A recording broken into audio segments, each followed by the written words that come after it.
Welcome to Very Rich Stories, where you will see stories of betrayal, secrets, and twists in real life. Today's story is called When the Gold is Fake. The Gold sisters, Heather and Sasha, had always been compared. Heather, the elder by just 13 months, born premature, was colicky and a stress to her parents by no fault of her own. If anything, it was her parents' fault for not recognizing that she was lactose intolerant at an early age. The kids suffered. Her parents had a certain opinion of her, even from her first day home from the hospital. Yet, as she grew, she proved to be steady, dependable, and invisible. She even developed a normal tolerance for lactose as she got into junior high and high school. Heather went to public school, worked part-time at the grocery store, and bought her own secondhand sedan with her own saved-up wages. Sasha, the younger, was the perfect child, well, in her parents' eyes. No morning sickness. No labor pains, always smiling, didn't even cry when she was teething, the perfect child as far as her parents were concerned. Sasha was the darling. Baby congeniality, at least in the Gold family household, Robert and Barbara Gold. Private school, cheerleader, summer camps for advanced training, braces for straight teeth, whitening for a bright smile. She had graduated to Miss Congeniality, the most likely to succeed at anything easy. Charming. She certainly learned to charm her parents at an early age, and for her high school graduation, she got a cherry red sports car with a bow on top. Graduation dinner included many of her high school friends at the finest steakhouse in town. The parents swore it wasn't favoritism. Sasha just has more potential. She's got such a great disposition, always has had it, right, honey? She deserves this kind of start, based on where she's going in life.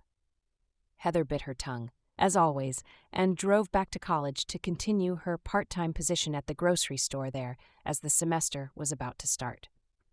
The Gold sisters were born of the same mother and father, just months apart, but may as well have lived in different universes. Heather, the elder, had always been the steady one, quiet, responsible, overlooked.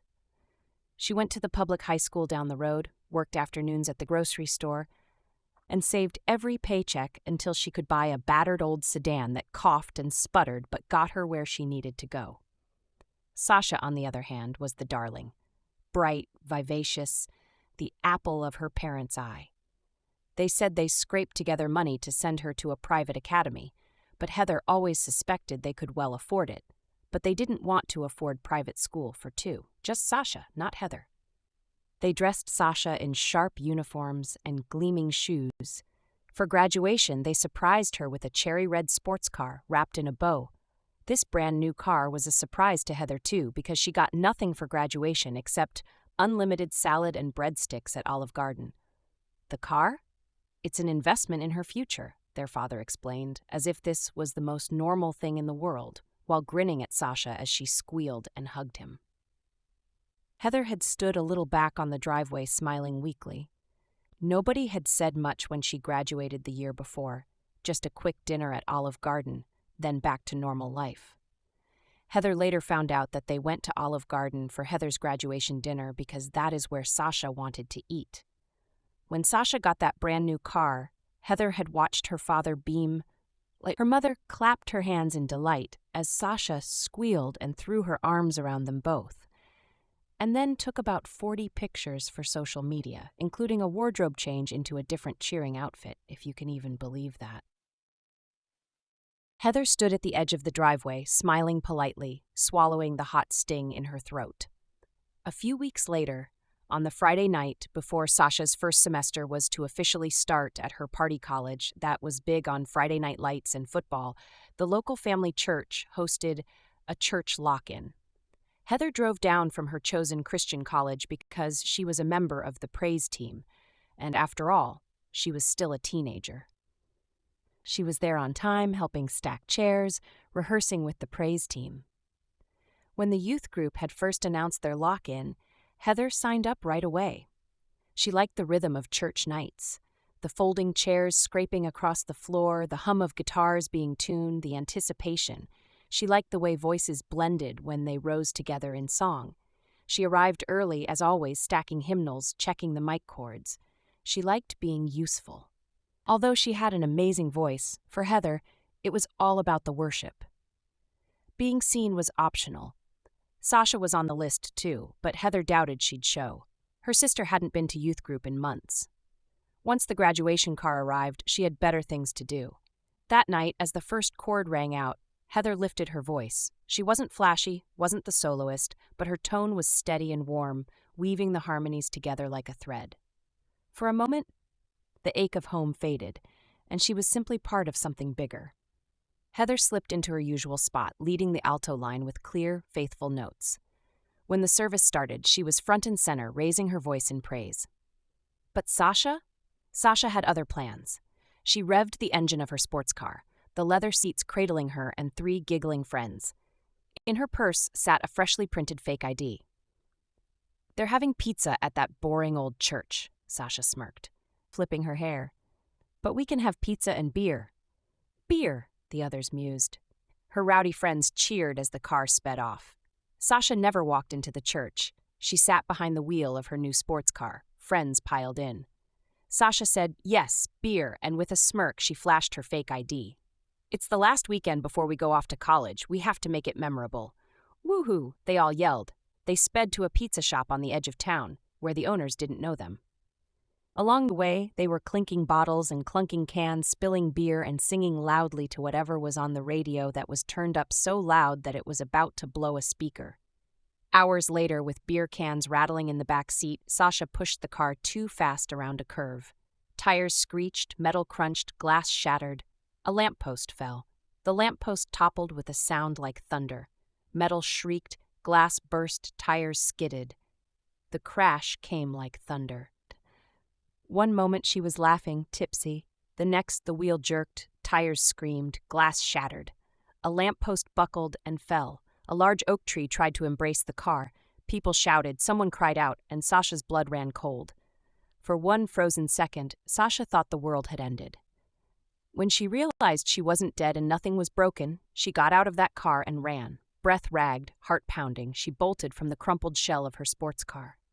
Her hands shook as she scrambled from the driver's seat. "Run!" she gasped, shoving her friends out.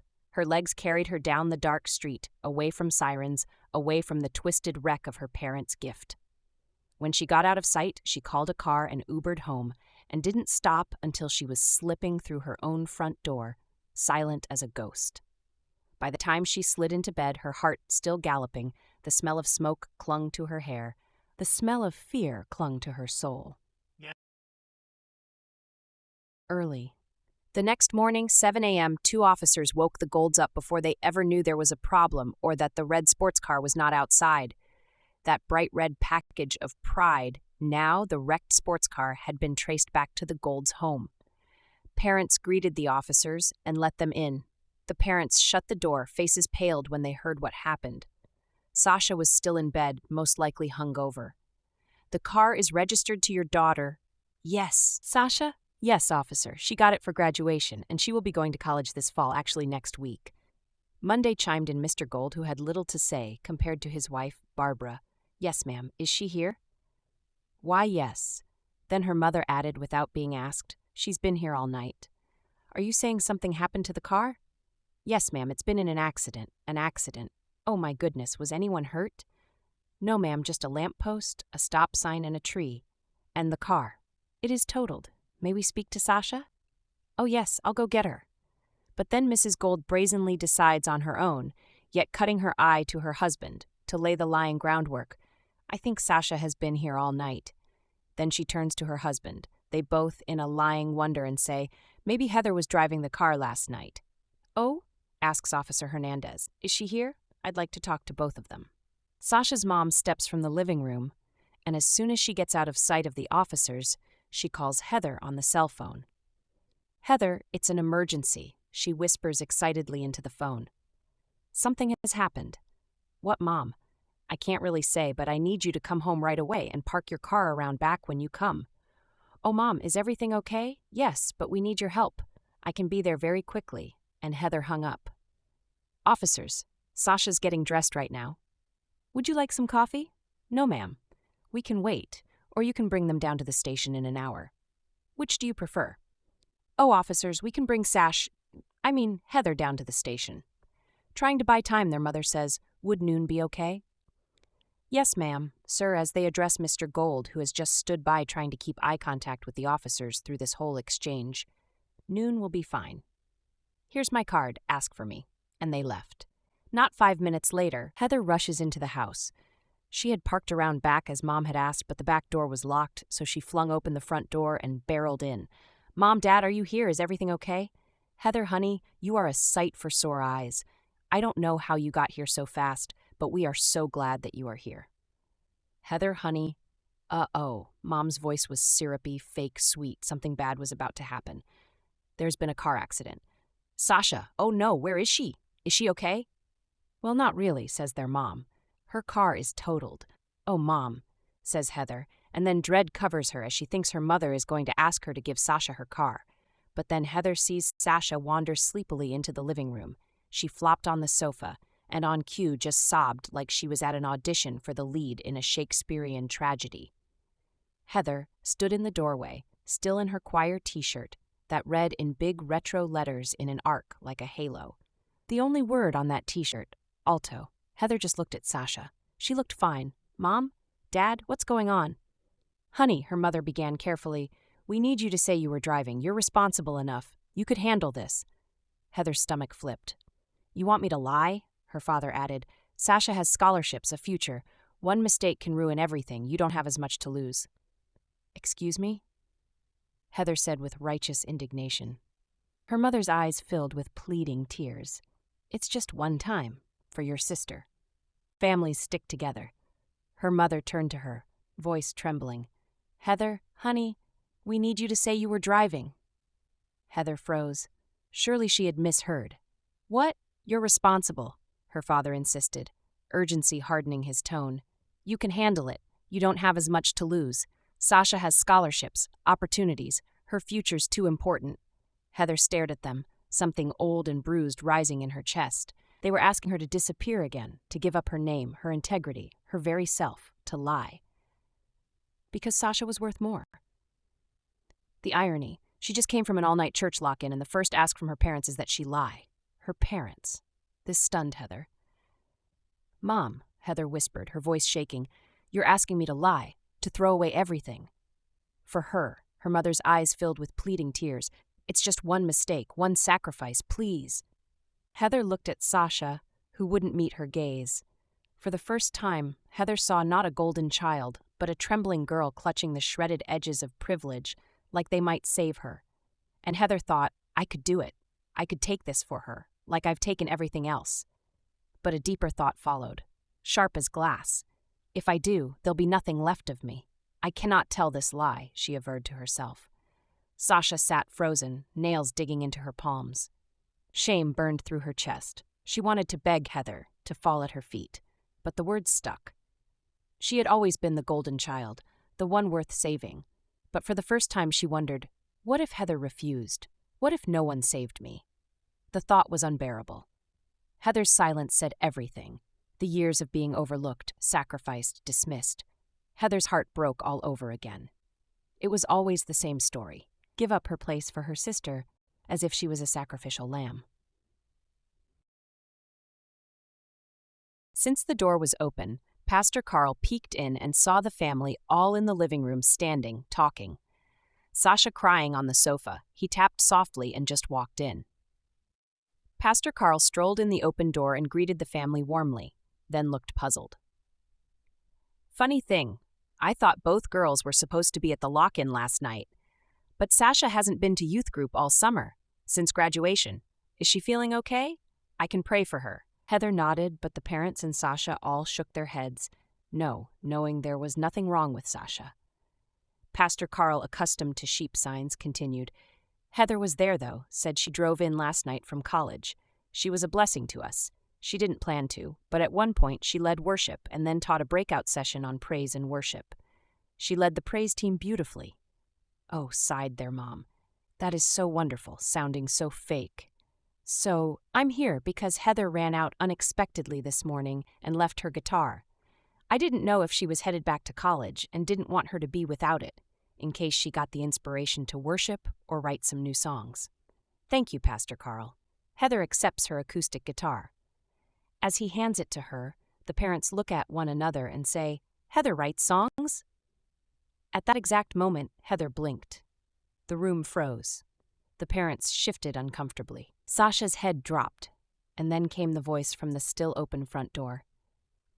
"Pastor," said Officer Hernandez, who had followed the pastor to the front door, but had remained outside listening. He then stepped back inside and addressing Pastor Carl, "Could you repeat that?" Pastor Carl, confused but honest, nodded. "Heather was at the church all night. We had a teen lock-in. Everyone saw her and we streamed it in case you want to catch it. Sasha wasn't there." Then he tried to fix it by saying, "Maybe she wasn't feeling well." "Officer," exclaimed Mrs. Gold in shock.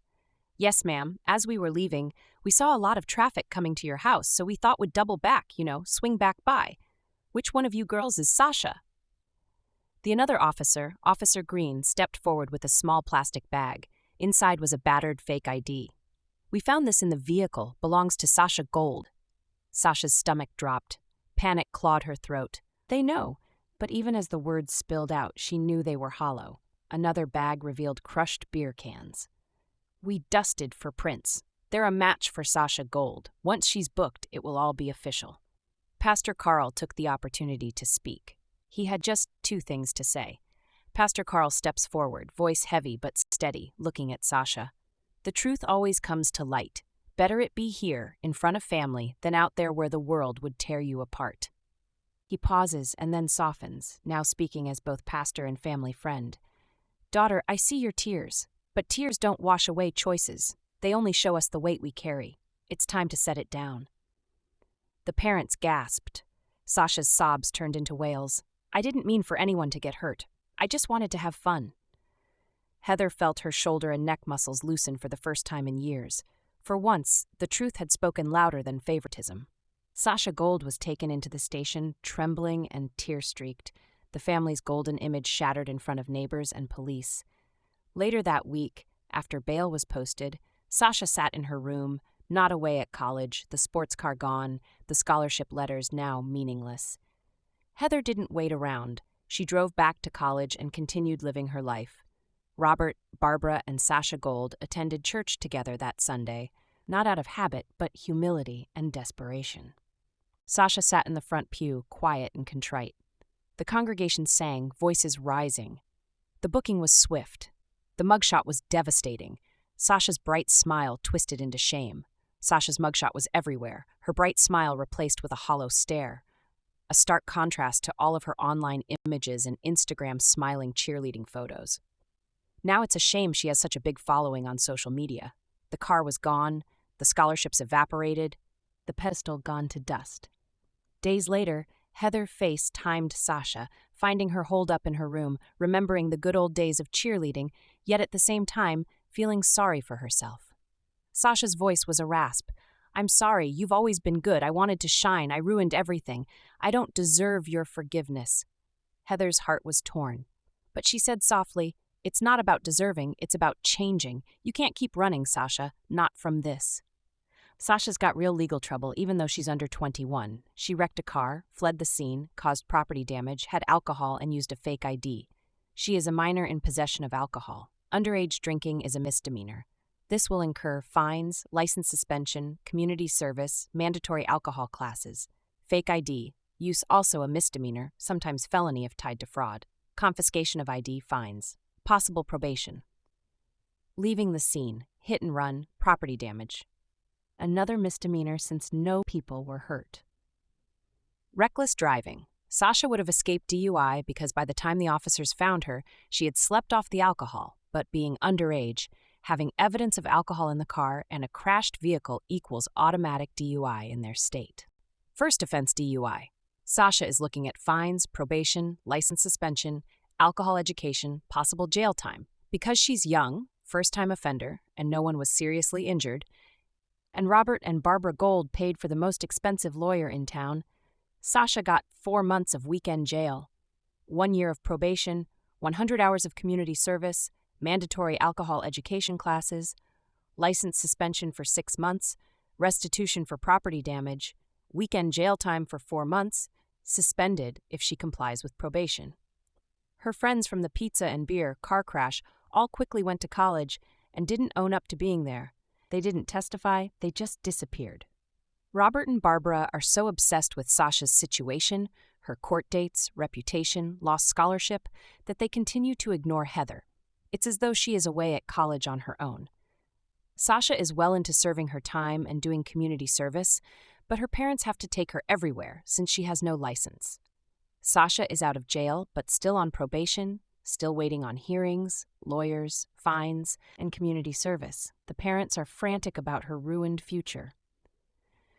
Every morning, every dinner, every conversation is about Sasha's case.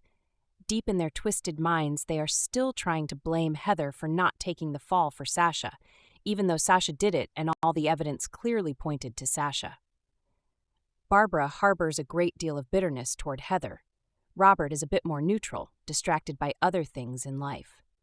Heather quiet as always because her parents don't pay any attention to her anyway, even when she's talking, is in college, going to class, leading worship at church on her Christian campus, continues diligent in studies. She continually worships and gets inspiration to write music. Her first semester on campus, a full year ago, Heather took a chance. She decided to upload to a small Christian music publisher. Heather had started a YouTube channel of her own called Gold Echo Worship. She uploads lyric videos or soft demos with nothing that ties back to her church or family. Just soaking worship, gentle guitar or keyboard versions, lo-fi praise. A few go viral, so she starts to build an online presence. She doesn't tell anyone in her family, but suddenly she's got 4,312 subscribers. DMs asking, "Can I use this in our service?" PayPal links in her bio. Late night. Quiet. A notebook open on her small desk in her dorm room. A secondhand laptop hums softly, cracked in the corner. A cheap USB mic sits next to an old coffee mug. The only light, the screen. Heather, whispering lyrics to herself as she types, "Take my silence, turn it sacred. Take my fear and make it fire." She backspaces, then types again, slower this time. She leans over the mic, hits record and sings the hook. Just a verse, just enough. Her voice is thin but steady, honest. She listens back. It's not perfect, but it's true. She drags the file into a Dropbox folder, opens a tab. Just a few days later, a message is waiting. "Hey Heather, this is Danielle from New Hope Church. We loved that latest lyric sample you uploaded. We'd love to use it in our worship night next month. What do you charge for exclusive rights to the song?" Heather stares at it for a long time. Her cursor blinks over the reply box. Her hand hovers, unsure. Then slowly she types, $150, exclusive rights, lyrics and melody only, no vocal stems. Then she adds, "I can send a lyric sheet and chord chart tomorrow." She hesitates again. Her heart is racing. Not from guilt, from something that feels a lot like freedom. She hits send. 2 minutes later, the reply comes back. "Perfect. Just dropped it in your PayPal." Emily opens a new tab, logs in, and there it is, $150 USD. Notation, Danielle, worship song. No fanfare. No one clapping in the church pews. Just a number on a screen. A trade, her gift, her name, her terms. She closes the lid of the laptop, presses both hands over her heart, looks up to heaven and says, "Thank you. Thank you." She's not crying. Not yet. Just breathing. Heather, softly to herself, "Amen." Heather gets a life-changing opportunity that boosts her career in worship. When a Christian recording artist comes to the college and requests backup singers for his concert, Heather auditions. The artist is singing one of her songs in the concert. At the rehearsal, Heather quietly goes to him and introduces herself, telling him that she wrote the song and it is an honor to hear him perform it. He is elated and requests that she sing that worship song as a duet with him. That was the national start of Heather's music writing, singing, and recording career. One day, while the Golds and their precious golden child are traveling together, the Golds' minivan hummed along the streets, its seats worn from years of carpooling. Dad's knuckles were white on the steering wheel. Mom sat stiffly in the passenger seat, muttering for the 10th time about Sasha's lawyer. Sasha slouched in the back, staring out the window or into space. "She's lucky," Mom said tightly. "The DA could have pushed harder. Probation is merciful. If she finishes community service and stays out of trouble, she'll still have a future." "Future?" Dad snapped. "Her scholarship's gone, the car's gone, the whole neighborhood, the whole police department knows what she did." Sasha shrank deeper into her hoodie. She'd heard it all before. She didn't dare even post anything online anymore. She had ghosted her 100K plus cheerleader girl Instagram following, and her account was deteriorating by the day. In her self-imposed humiliation, Sasha didn't care anymore. She just couldn't face them. Dad jabbed at the radio buttons, trying to drown out the silence. Static gave way to a worship station mid-song. A rich, soaring voice filled the car. Sasha's head jerked up. She knew that voice. A familiar voice comes through the speakers. It is Heather's voice. Her name flashes on the screen. Heather Gold. Unbroken Praise. DJ's voice. That was Heather Gold's breakout single, Unbroken Praise, streaming in churches nationwide and already topping the worship charts. Heather is currently touring with your favorite Christian artists across the tri-state area. Look for her. She is visiting churches across the region and could be coming to your church or a church near you. Mom's mouth falls open. Dad grips the steering wheel tighter. Sasha stares at the radio in stunned silence. Everyone else knows Heather now. The churches, the radio, Spotify, Sirius, even YouTube and other social platforms. The family who once ignored her are the last to realize. They've spent weeks, months obsessing over Sasha's wreck, but Heather has risen quietly into her own spotlight. Suddenly, the parents' obsession with Sasha feels hollow. In an instant, they become desperate to connect to and cling to Heather's glow. Sasha's gold has rubbed off. It was fake, or at least imagined or hoped for by her parents. To Sasha, it was privilege and freedom to do anything she chose to do. So she let her parents make a big deal over her. To Heather, it was divisive, and would have been more so if she was not a young woman of faith.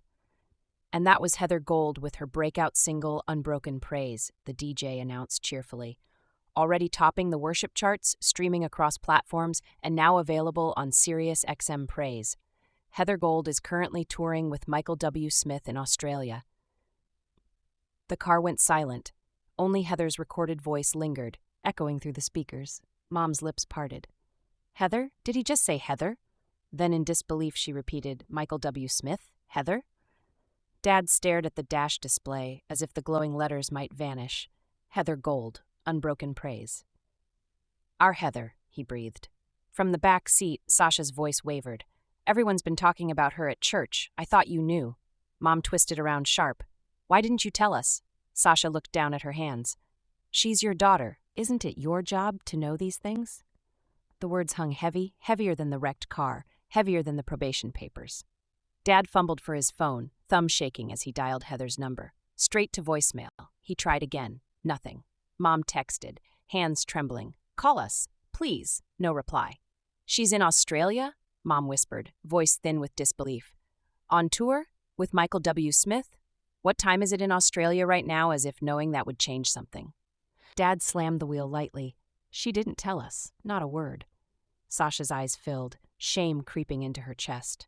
For the first time she saw her sister not as the quiet shadow in the corner, but as the voice on every speaker, unreachable, untouchable. In the car, Heather's chorus, Unbroken Praise, swelled again, steady, confident, unstoppable. The daughter they'd undervalued was now the one the world wanted, and she was already oceans away. DJ. That was Heather Gold's Unbroken Praise, now streaming worldwide. Next up, Hillsong United's classic, Oceans. Stay tuned. The car fills with that haunting opening line, and Mom whispers, Oceans. Dad grips the wheel, Sasha hides her face, and Heather's voice still lingers in their heads. Heather's hidden life. Unknown to family, Heather has been writing worship music since 14 or 15. While they were ignoring her, she was worshiping God and writing music. She waited until 18 to negotiate her own publishing deals, released songs quietly under her own name. Divine favor, sincerity and faith made her music spread in churches, gathering streams and attention. Heather never sought fame, just wrote to worship. The success is divine favor. Heather's music is so good because of her sincerity. She was never trying to be a star or sell music. It's just divine favor for her diligence and sincerity toward God.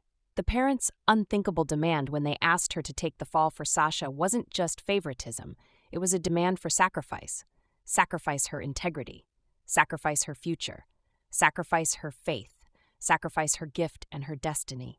They were willing to let the invisible daughter rot in jail to preserve the shine of their golden idol. Why? Because she was a colicky baby, and they are supposed to be Christians who couldn't forgive a baby for a childhood condition that inconvenienced them?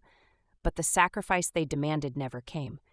Instead, Heather's voice rose above them, lifted by a favor no one could explain, carried over oceans while their gold turned to dust. The one they would have buried is the one God exalted. They were willing to sacrifice the diligent daughter's career and future to protect a cheerleading scholarship for their golden child, Sasha. Sasha didn't need a scholarship for college. Their parents could afford to send both girls to college. But it was about winning. It was about shine, popularity, performance. That's the exact opposite of Heather's quiet integrity. After all, Sasha's cheerleading scholarship was revoked, her driver's license suspended. Community service ordered. Her parents kept investing in her, continually fighting to preserve her reputation, blind to the deeper lesson. Sasha's inner shame, anger, but also cracks of self-awareness, although she still loves being the center of attention. But Sasha is not as shiny to them anymore. Sasha is now the inconvenience to Robert and Barbara Gold. Sasha is now the colicky one, and we've learned that these so-called parents do not like inconveniences, even when it's their own children. Now they are looking for Heather, clamoring after Heather. Heather doesn't hate them. She is not ignoring them. She is simply doing what she came here to do. Heather keeps moving forward quietly, publishing contracts signed, worship songs climbing in CCLI usage. She has gotten real offers from major labels like Hillsong, Bethel, Elevation, and Rocket Town. Heather records her debut single. Divine favor feels unreal. She wasn't chasing fame, just writing sincerely. The blessings of the Lord came up and overtook her. That must be what that means, she thought to herself. The Golds once tried to make Heather the scapegoat, the sacrifice, because their golden child ended up being fake gold. Heather's faith was real gold, refined in the fire of neglect. They thought they were the gold standard family. Sasha was their golden child, but when tested, their shine was hollow, fake gold. Heather is the real thing. Refined gold, tried in fire, precious and pure. True riches. To this day it has escaped both Robert and Barbara Gold that the honest worship music that pours from and through Heather would have been stopped had they been successful in getting her to defile herself with lies to protect Sasha. They wanted the pure daughter to ruin her life, the purity of her relationship with God for her sister. For Sasha, the one on her way to the party school to drink and carouse and chase a football player to get a rich husband. Sasha? She's no angel, nor does she behave like one. Thank you for tuning into our channel. Be sure to give us a like, a share, and subscribe for more great original content on Very Rich Stories.